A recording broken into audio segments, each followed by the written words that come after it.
नमस्कार प्रेक्षकांनो. शुभविवाह या मालिकेच्या येणाऱ्या भागामध्ये जबरदस्त असा ट्विस्ट येणार आहे. तर प्रेक्षकांनो, इथे आता आकाशने भूमीला सांगितलेलं असतं की काहीही झालं तरीसुद्धा क्षितिजाची कस्टडी मलाच हवी. तू एक काम कर, मला सोडून जाण्याचं कारण सांग, नाहीतर क्षितिजाला माझ्याकडे दे. तेव्हा इथे भूमीने आता कुठलंही आर्ग्युमेंट न करता, कोर्टाची पायरी न चढता इथे क्षितिजाला आकाशच्या हातामध्ये दिलेलं असतं. तर प्रेक्षकांनो, इथे आता येणाऱ्या भागामध्ये भूमीने क्षितिजाला आकाशकडे देत महाजनांच्या घरी परत जाण्याच्या दिशेने पहिलं पाऊल टाकण्याचा निर्णय घेतलेला असतो. आणि त्याचबरोबर प्रेक्षकांनो, इथे भूमीच्या हातामध्ये CCTV फुटेज लागलेलं असतं. ते CCTV फुटेज संकर्षणने पाहताच इथे आता गाडीचे ब्रेक फेल करणारा माणूस त्याच्या समोर आलेला असतो. तेव्हा इथे संकर्षणने बबनची धुलाई करताच इथे रागिणीचं कारस्थान समोर आलेलं असतं. आणि या सगळ्याच्या मागे रागिनी पटवर्धन आहे हे समजल्यानंतर तिच्या विरोधातले सर्व पुरावे इथे पोलीस स्टेशनमध्ये सादर केले जातात आणि रागिनी पटवर्धन हिला अरेस्ट केलं जातं. तर प्रेक्षकांनो, येणाऱ्या भागामध्ये कशा पद्धतीने गोष्टी घडत जातात आपण सविस्तरपणे बघूया. प्रेक्षकांनो, आपल्याला सगळ्यांनाच माहिती आहे की इथे संकर्षण अधिकारी आणि आकाश या दोघांच्या गाड्या एकमेकांवरती धडकलेल्या असतात. आणि इथे आकाशच्या गाडीने इथे संकर्षण अधिकारी यांची बायको पल्लवी अधिकारी त्या अपघातामध्ये त्यांचा मृत्यू झालेला असतो. आणि त्या अपघातासाठी संकर्षण अधिकारी आकाशला जबाबदार ठरवत असतात. आणि त्यामुळे आता आकाशला सुद्धा त्रास द्यायचा, त्याच्याकडून बदला घ्यायचा म्हणून संकर्षण अधिकारी यांनी इथे आता भूमीला सांगितलेलं असतं की माझ्याबरोबर तू इथे कॉन्ट्रॅक्ट मॅरेज करायचं. जर या कॉन्ट्रॅक्टवरती साईन केलीस तरच मी तुझ्या नवऱ्याचं ऑपरेशन करेन आणि त्याला बरं करेन. त्यासाठी इथे भूमीने संकर्षणच्या सांगण्यावरून त्या कॉन्ट्रॅक्टवरती साईन केलेले असतात. डिव्होर्स पेपरवरती साईन केलेले असतात. कारण तिला आकाशचा जीव सगळ्यात जास्त महत्त्वाचा असतो. तिला माहिती असते या सगळ्यात आकाशची काही चूक नाही आहे. कारण जेव्हा अपघात झाला तेव्हा गाडीमध्ये आकाशच्या शेजारी भूमी आणि क्षितिजा दोघीजणी बसलेल्या असतात. पण इथे गाडीचे ब्रेक रागिनीच्या माणसाने फेल केल्यामुळे हा अपघात झालेला असतो. त्याच्यामध्ये आकाशची काही चूक नसते. म्हणूनच त्याचा जीव वाचवण्यासाठी इथे भूमीने डॉक्टर संकर्षण अधिकारी यांच्या सर्व अटी मान्य करत त्यांच्याबरोबर आता जाऊन त्यांच्या मुलाची आई म्हणून राहायचं हा निर्णय तिने मान्य केलेला असतो. त्यामुळे प्रेक्षकांनो, इथे आकाशचे बरेचसे आता गैरसमज झालेले असतात. पण त्याचा विश्वास भूमीवरती कायम असतो. त्याला माहिती असतं की भूमी चुकीची नाही आहे. भूमी हे जे काही वागते, जे काही करते याच्या मागे नक्कीच काहीतरी कारण आहे हे आकाशला समजलेलं असतं. तेव्हा इथे आकाश भूमीला घरी परत आणण्याचे प्रयत्न करत असतो. आणि तो एका बाजूला तिला विचारत असतो की मला सोडून गेलीस त्याचं कारण तरी मला सांग. मला इथे सोडून जाण्यामागे काहीतरी कारण नक्की असेल ना, ते कारण मला कळू दे. मग मी पुन्हा तुला नाही विचारणार तू मला सोडून का गेलीस म्हणून. तेव्हा इथे भूमी टाळाटाळ करत असते. त्याच्या एकासुद्धा प्रश्नाचं उत्तर ती देत नाही. आणि म्हणूनच इथे आकाशला त्रास होत असतो. संकर्षण अधिकारी एक उत्तम डॉक्टर आहे. त्यानेच इथे आकाशला ऑपरेट केलं आहे, त्याचं ऑपरेशन केलं आहे, त्याला बरं केलं आहे. आकाशला बरोबर माहिती असतं. मग ज्या माणसाने माझं ऑपरेशन केलं त्याच्याकडे भूमी का गेली आहे याचं उत्तर त्याला काही मिळत नसतं. इथे आता भूमीने त्याला सांगण्याचा प्रयत्न केला जरी असता तरीसुद्धा डॉक्टर संकर्षण यांनी भूमीला आधीच सांगितलेलं असतं की आपल्या दोघांमध्ये जे ठरलं आहे, जे कॉन्ट्रॅक्ट वगैरे झालं आहे त्याबद्दल कुठल्याही तिसऱ्या व्यक्तीला कळता कामा नये. तेव्हा इथे आता भूमीने वचन दिलेलं असतं. कॉन्ट्रॅक्टवरती तशी सही केलेली असते. कारण जर ही गोष्ट आकाशला कळली आणि आकाशने तमाशा केला तर मात्र मी संपूर्ण महाजनांना रस्त्यावरती आणेन, तुमची इज्जत काढेन असं संकर्षण म्हणालेला असतो. तेव्हा भूमीला ते सगळं नको असतं. भूमीला थोडा वेळ हवा असतो. तिला आता पुरावे गोळा करायचे असतात. आकाशच्या गाडीने जरी अपघात झाला असला तरीसुद्धा आकाशने हे जाणून बुजून केलेलं नाही आहे हे आता भूमीला संकर्षण अधिकारी यांना पटवून द्यायचं असतं. कारण गाडीचे ब्रेक हे आता रागिनीच्या सांगण्यावरून फेल झाले होते हे भूमीला बरोबर माहिती असतं. त्याच्यामध्ये रागिनी आता आकाशला भरीस पाडत असते. तू एक काम कर, डिवोर्स पेपरवरती सही कर आणि आपल्या क्षितिजाची कस्टडी मागून घे. क्षितिजाला लवकरात लवकर आपल्याकडे घेऊन ये. तेव्हा इथे आकाश म्हणत असतो की आत्या, मी डिवोर्स पेपरवरती सही नाही करणार आहे. हे बघ, मी आता भूमीला नोटीस पाठवली की मला क्षितिजाची कस्टडी हवी आहे. तिला जर मला सोडूनच जायचं असतं, तिला जर मला डिवोर्स द्यायचा असता, तर तिने नोटीसचं उत्तर नोटीसने दिलं असतं. पण तिने तसं न करता ती ऑफिसमध्ये आली मला भेटायला आणि ती माझ्याबरोबर बोलली. याचाच अर्थ काय होतो? तिला कुठल्याही प्रकारचा तमाशा नको आहे. तिला कोर्ट कचेऱ्या नको आहेत. म्हणून तर ती येऊन माझ्याशी बोलली ना. म्हणूनच आता मी तिला प्रश्न विचारला आहे की एकतर एक काम कर, तू आता मला सांग की मला सोडून का गेलीस? त्याच्यामागचं कारण सांग. नाहीतर एक काम कर, तू मला क्षितिजाची कस्टडी दे. आता बघूया भूमी काय करते ते. तेव्हा प्रेक्षकांनो, इथे आता भूमी आणि मानसी या दोघीजणी भेटलेल्या असतात. तेव्हा इथे भूमी मानसीला म्हणालेली असते की रागिनी पटवर्धन या सगळ्याच्या मागे आहेत, मला अगदी बरोबर माहिती आहे. पण आता गाडीचे ब्रेक फेल करण्यामागे सुद्धा रागिनी आत्यांचा हात आहे, हे मला शोधून काढायचं आहे आणि त्यासाठी पुरावे हवे आहेत. तेव्हा तू माझी मदत करशील का? तेव्हा इथे मानसी म्हणते, हो ताई, मी तुझी मदत करायला तयार आहे. तुला जे काही पुरावे हवेत ते मिळवून देण्यासाठी मी तुझी मदत करेन. तेव्हा प्रेक्षकांनो, इथे मानसीने एका माणसाला कामाला लावलेलं असतं. तिने सांगितलेलं असतं की मला आता बाहेरचे जेवढे CCTV कॅमेरे आहेत त्या सगळ्याचे फुटेज हवे आहेत. कारण का भूमीला माहिती असतं, इथे आकाशला पुरावे दाखवल्याशिवाय तो माझ्या बोलण्यावरती काही विश्वास ठेवणार नाही आहे. तेव्हा तिने मानसीला बोलावून घेतलेलं असतं. घरामध्ये कुणालाही संशय येऊ नये. तेव्हा इथे मानसी आता मैत्रिणीच्या वाढदिवसाला जाते असं सांगून घरातून बाहेर पडलेली असते आणि येऊन ती भूमीला भेटते. तेव्हा इथे मानसी म्हणते, ताई कशी आहेस तू? क्षितिजा कशी आहे? तेव्हा इथे विचारपूस केल्यानंतर भूमी म्हणत असते की हे बघ मनू, मला तुझी जरा मदत लागणार आहे. हे बघ, मला माहिती आहे रागिनी पटवर्धन हे सगळं करतायत. मी त्यांना तशी धमकीसुद्धा दिली की तुमच्या विरोधात लवकरात लवकर सगळे पुरावे गोळा करेन. मी काहीही विसरलेले नाही आहे. माझ्या मुलीचं अपहरण, त्याचबरोबर त्या नर्सचा खून, बाकीच्या या सगळ्या गोष्टी तुम्हीच घडवून आणताय. आमच्या गाडीचे ब्रेकसुद्धा तुम्हीच फेल केलेत, हे सुद्धा मला माहिती आहे. तुमच्या विरोधात लवकरात लवकर सगळे पुरावे गोळा करेन आणि मग नंतरला तुम्हाला खडी फोडायला पाठवेन, असं सुद्धा मी त्यांना म्हणाले. त्यांना सांगितलंय मी की तुम्ही हे सगळं घडवून आणलंय, हे मी विसरलेले नाही आहे. तेव्हा इथे आता गाडीचे ब्रेक हे रागिनी आत्यांच्या सांगण्यावरूनच फेल करण्यात आलेत, हे मला माहिती आहे. मानसी, तू कुणाला तरी काम लाव आणि इथे आपल्या घराच्या बाहेरचे जेवढे CCTV कॅमेरे आहेत ना, तेवढे चेक करायला लाव. मला ते फुटेज हवं आहे. तेव्हा इथे मानसी म्हणते, ताई तू अजिबात काळजी करू नको. रस्त्यावरचे, घराबाहेरचे जेवढे CCTV कॅमेरे आहेत त्याचं फुटेज मी मिळवायला सांगते. तेव्हा इथे भूमी म्हणत असते की तोपर्यंत आकाशला मी क्षितिजाची कस्टडी देणार आहे. कारण इथे रागिनी पटवर्धनला असं वाटतंय की मी क्षितिजाला सहजासहजी देणार नाही आणि मग तमाशा होईल, त्यांच्या मनासारखं होईल. पण मी तसं करणार नाही आहे. आकाशला जर बरं वाटणार असेल तर मी क्षितिजाची कस्टडी देणार आहे. आणि त्यानंतरला इथे गाडीचे ब्रेक फेल करण्यामागे नक्की कोण माणूस होता हे समोर आल्यानंतर मला तिथे राहायची काही गरज नाही आहे, असं सुद्धा आता भूमीला वाटत असतं. आणि म्हणूनच तिला ते CCTV फुटेज लवकरात लवकर हवं असतं. तेव्हा इथे आता मानसीला सगळं समजावून सांगितलेलं असतं. मानसीसुद्धा सगळं ऐकून घेते आणि ती लगेचच एका माणसाला कामाला लावते आणि म्हणते की आमच्या घराबाहेरचे जेवढे CCTV कॅमेरे आहेत, या 2 महिन्यामध्ये तुम्ही सगळे ते फुटेज चेक करा आणि ते फुटेज मला महत्त्वाचं मिळवा. तेव्हा इथे तो माणूस आता तयार होतो. त्यानंतर प्रेक्षकांनो, इथे आता भूमीलासुद्धा लवकरात लवकर आपल्या घरी परत जायचं असतं, आकाशकडे परत जायचं असतं.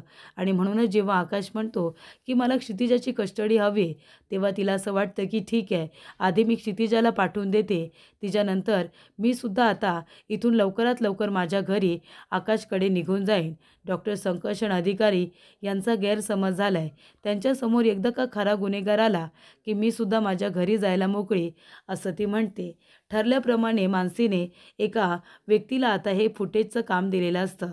ती म्हणते की आजूबाजूची झाडं, त्यांना असलेले CCTV कॅमेरे, त्याचबरोबर आमच्या घराच्या आजूबाजूला असणारे कॅमेरे सगळे चेक करा आणि त्याचं फुटेज मिळवून मला द्या. तेव्हा इथे ठरल्याप्रमाणे श्रावणी सोमवारचा दिवस असतो.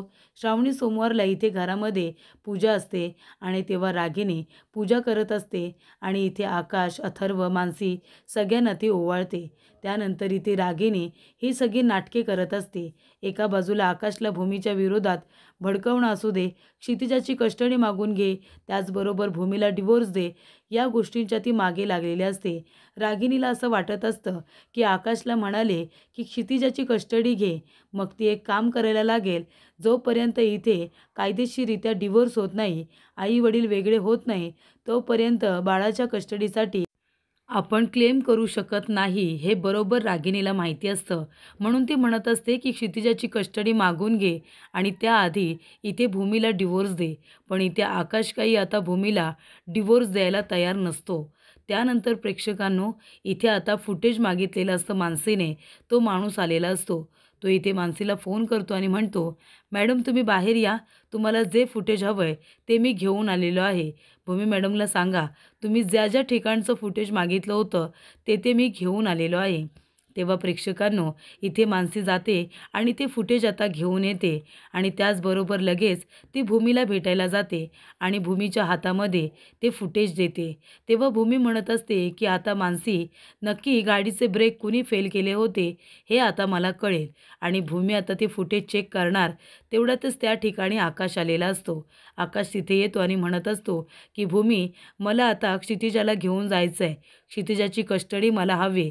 तेव्हा इथे भूमीने आधीच ठरवलेलं असतं की मी आता क्षितिजावरून कुठलाही वाद करणार नाही, कारण हे सगळं आकाशचं म्हणणं नाही आहे, तर हे सगळं रागिनी पटवर्धन यांचं कारस्थान आहे, हे भूमीला अगदी बरोबर माहिती असतं. त्यामुळे भूमी इथे आकाशबरोबर कुठल्याही पद्धतीचा वाद घालत नाही. तिला माहिती असतं की मी आणि क्षितिजा आम्ही दोघीजणी इथे निघून आलो, त्याचा आकाशला त्रास झाला आहे आणि आकाशला आता जाणून घ्यायचं आहे की मी नक्की त्याला का सोडलं आहे. आणि कारण तर मी त्याला सांगू शकत नाही, कारण तशी कॉन्ट्रॅक्ट पेपरवरती तिने सही केलेली असते. तेव्हा ती म्हणते की क्षितिजाला जर आकाशकडे दिलं तर निदान आकाश शांत राहण्याचं काम करेल आणि जेव्हा माझ्या हातामध्ये पुरावे येतील तेव्हा मी पुरावे इथे संकर्षण आणि आकाश दोघांनासुद्धा दाखवेन आणि त्यानंतर मी माझ्या घरी परत जाईन, असं भूमीने ठरवलेलं असतं. त्यामुळे ती आकाशला न भांडता न कोर्टात जाता क्षितिजाची कस्टडी देते. ती म्हणते, आकाश हे घे, क्षितिजाला तू घेऊन जा, कारण ह्या वयात माझ्या मुलीने इथे कोर्टामध्ये जावं, कोर्टाची पायरी चढावी, मला हे अजिबात नको आहे. तिने आपल्या आईवडिलांची भांडणं बघता कामा नये, नाहीतर तिच्या कोमल मनावरती या सगळ्याचा काय वाईट परिणाम होईल ते मला बरोबर माहिती आहे. तेव्हा तुला क्षितिजा हवी आहे ना, तू क्षितिजाला घेऊन जा. तेव्हा इथे आता आकाश जाता जाता म्हणत असतो संकर्षणला की आता मी माझ्या मुलीला माझ्याबरोबर घेऊन जातोय, नंतर मी माझ्या बायकोलासुद्धा माझ्याबरोबर घेऊन जाईन, असं इकडे आता आकाशने संकर्षणला चेतावणी दिलेली असते. त्याचबरोबर प्रेक्षकांनो, इथे भूमी आता पुरावे गोळा करत असते. तर इथे जे CCTV फुटेज ते पेनड्राईव्हमध्ये दिलेलं असतं, ते CCTV फुटेज तिला आता बघायचं असतं. त्यामुळे ती पेनड्राईव्ह लॅपटॉपला लावते आणि ती बघत असते. तेव्हा खूप मोठ्या सत्याचा उलगडा होतो. तर इथे ज्या वेळेला महाजन मॅन्शन यांच्या घराच्या बाहेर ज्या काही गाड्या उभ्या असतात त्या ठिकाणी आता रागिनी सतत ये जा करत असते आणि मग थोड्या वेळानंतर तिथे बबन आलेला असतो आणि त्याने येऊन गाडीचे ब्रेक फेल केलेले असतात आणि तोच बबन असतो जो इथे ज्या वेळेला भूमी आणि आकाश दोघेजण बाहेर देवदर्शनासाठी जात असतात क्षितिजाला घेऊन, तेव्हा त्यांच्या गाडीला फॉलो करणारासुद्धा बबनच असतो. ही गोष्ट आता भूमीच्या लक्षात येते. तेव्हा ती फुटेज ती संकर्षणला दाखवते आणि म्हणते, हे बघा संकर्षण, तुम्हाला असं वाटतं आहे की आकाशने जाणून बुजून तुमच्या गाडीला धक्का दिलेला आहे, पण आमच्याच गाडीचे ब्रेक फेल झाले होते आणि आकाश हे सगळं जाणून बुजून का करेल? आकाशच्या शेजारी तर मी आणि क्षितिजा आम्ही दोघीजणी बसलो होतो, पण गाडीचे ब्रेकच फेल झाले होते आणि तो फेल करणारा माणूस दुसरा तिसरा कुणी नसून हा बघा, हा माणूस आहे आणि हा रागिनी पटवर्धन यांचा माणूस आहे, असं भूमी म्हणते. तेव्हा संकर्षण म्हणतो, सोडणार नाही मी या माणसाला. कोण आहे माणूस? तेव्हा इथे भूमी म्हणते की इथे रागिनी पटवर्धन यांचा आमच्या प्रॉपर्टीवरती डोळा आहे आणि मग रागिनीचे सगळे कारस्थान इथे भूमी आता संकर्षणला सांगते. त्यानंतर प्रेक्षकांनो, भूमी गायकवाड सरांना जाऊन भेटते. गायकवाड सरांना सांगते की कशा पद्धतीने बबनने गाडीचे ब्रेक फेल केले होते. तेव्हा गायकवाड सरांच्या मदतीने इथे भूमी आता बबनला पकडते. बबन इथे सगळी माहिती रागिणीला फोनवरून देत असतो. तेव्हा इथे आता भूमीने विचार केलेला असतो की काहीही झालं तरीसुद्धा बबनला पकडायचं. एकदा का बबनला पकडलं की रागिणी पटवर्धनबद्दल सगळीच माहिती आम्हाला मिळेल. तेव्हा इथे सगळेजण आता बबनला पकडायला गेलेले असतात. बबनला रंगेहात पकडल्यानंतर इथे आता त्याला डॉक्टर संकर्षण येऊन भेटतात आणि डॉक्टर संकर्षण त्याला बेदम मारतो. कुणी हे सगळं तुला करायला सांगितलं होतं? का तू गाडीचे ब्रेक फेल केलेस? तुला माहिती आहे का तुझ्यामुळे माझी बायको मला कायमस्वरूपी सोडून निघून गेली. माझा पोरगा इथे पोरका झाला आईविना. तेव्हा हे सगळं तुझ्यामुळे झालंय आणि संकर्षण बबनला खूपच मारतो. गायकवाड सर म्हणतात, हे बघा तुम्ही ना कायदा हातात घेऊ नका संकर्षण सर. आम्ही आहोत ना, आम्ही त्याच्याकडून सत्य वधून घेतो. तेव्हा इथे बबनला आता खूप मारण्यात येतं. पोलीस बबनला खूपच जास्त ठोकतात. तेव्हा इथे बबन कबूल करतो की त्याने हे सगळं रागिणीच्या सांगण्यावरून केलेलं आहे. तेव्हा इथे आता रागिणीचं नाव घेतल्यानंतर आधीच तिच्याबद्दल पोलीस स्टेशनमध्ये खूप रेकॉर्ड असतो. तिच्याबद्दलची सगळी माहिती ही आता पोलीस स्टेशनला ऑलरेडी असते. त्याच्यामुळे आता पोलिसांनीसुद्धा बबनचं सगळं जे काही बयान असतो तो लिहून घेतलेला असतो. रागिणीचं नाव घेतल्यानंतर रागिणीच्या विरोधामध्ये इथे आता संकर्षणने गुन्हा दाखल केलेला असतो. तेव्हा रागिणीचे दिवस हे भरलेले असतात.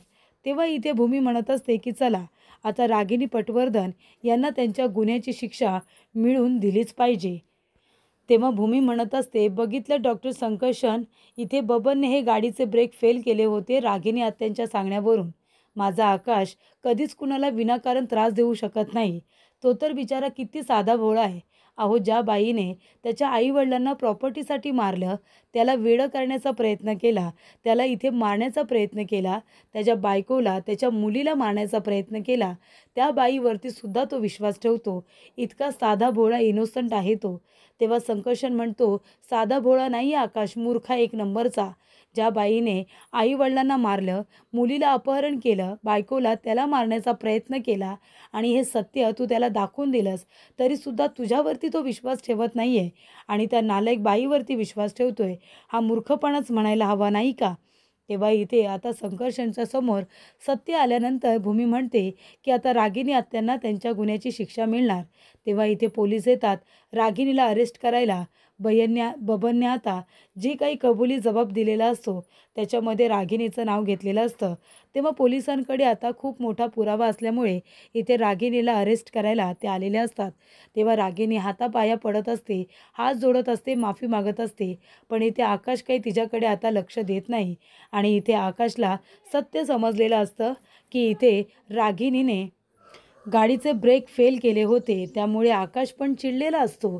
तेव्हा इथे प्रेक्षकांनो आता संकर्षण आणि आकाश दोघांनी रागिणीच्या विरोधात गुन्हा दाखल करत तिला आता इथे अरेस्ट करायला सांगितलेली असते. तिची इथे रवानगी जेलमध्ये केलेली असते. त्यामुळे इथे आता सत्य सगळी परिस्थिती संकर्षणच्या समोर आल्यानंतर त्याला समजलेलं असतं की आकाशची या सगळ्यामध्ये काहीही चूक नाही आहे. आणि आधीच इथे आता क्षितिजाची कस्टडी भूमीने आकाशला दिलेली असते. त्यानंतर इथे आता संकर्षणने कॉन्ट्रॅक्ट मॅरेजचे पेपर फाडून टाकत भूमीलासुद्धा आकाशकडे जाण्याची परवानगी दिलेली असते. तेव्हा भूमी इथे क्षितिजाच्या मागोमाग महाजनांच्या घरी पुन्हा एकदा लक्ष्मीच्या पावलांनी उंबरडा ओलांडत गृहप्रवेश करून घरी आलेले असते. भूमीने जे काही केलं ते सगळं माझ्यासाठी केलं हे आकाशला कळल्यानंतर त्याला इथे भूमीबद्दल अजूनच आदर वाटतो. माझा जीव वाचवण्यासाठी भूमी तारेवरची कसरत करत होती, हे सगळं ती माझ्यासाठी झेलत होती हे आकाशला कळतं. आणि मग इथे आकाशसुद्धा मनापासून भूमीला माफ करतो. मला सोडून जाण्याचं कारण हे मीच होतो. कारण संकर्षणने जी अट ठेवली होती तीसुद्धा आकाशला कळते की जर तुला तुझा नवरा जिवंत हवा असेल तर तुला माझ्या घरी येऊन माझ्या मुलाची आई बनून राहावं लागेल. आणि तेव्हा इथे आकाशला कळतं की भूमीचं मन किती मोठं आहे, की ती माझा जीव वाचवण्यासाठी मला सोडून जायला सुद्धा तयार झाली. त्यामुळे इथे भूमीच्या मनाचा मोठेपणा हा पुन्हा एकदा आकाशच्या लक्षात आलेला असतो आणि त्यामुळे इथे आकाश आणि भूमी दोघेजण इतक्या संकटातून पुन्हा एकदा एकत्र आलेले असतात. सगळे गैरसमज दूर झालेले असतात. रागिणीने जी काही कारस्थानं केलेली असतात ती सगळी समोर आल्यानंतर रागिणीसुद्धा ही कायमस्वरूपी जेलमध्ये गेलेली असते. तिच्या गुन्ह्याची शिक्षा तिला इथे भूमीने मिळवून दिलेली असते आणि त्याचबरोबर घराचे सगळे हक्क, अधिकार आणि ऑफिसचा ताबा आकाशला मिळवून देत त्याला रागिणीच्या कारस्थानांपासून वाचवलेलं असतं.